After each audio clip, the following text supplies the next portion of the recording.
ఏదో ఎంజాయ్ చేద్దామని బయటికి వెళ్తే, దరిద్రం మాత్రం నెత్తి మీద నుంచొని డాన్స్ ఏస్తూనే ఉందనమాట.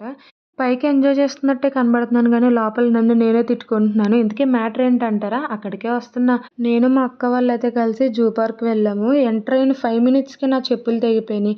సరే ఇంక బయటికేం వస్తాంలే కంటిన్యూ చేసేద్దామండి. ఇంకా చెప్పులు లేకుండానే జూ పార్క్ మొత్తం తిరిగేశాను.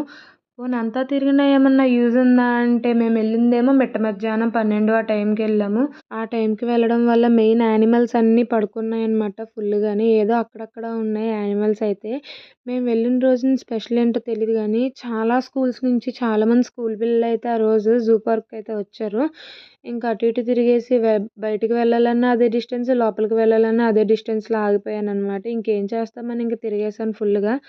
ఫుల్లుగా ఎంజాయ్ చేసేసాను తిరిగేసి అని మాత్రం చెప్పను. ఎందుకంటే ఎందుకెళ్ళానురా బాబు అనిపించింది నిజంగా జూ పార్క్‌కి. దట్ టూ ఆ టైంలో అస్సలు వెళ్ళకూడదు.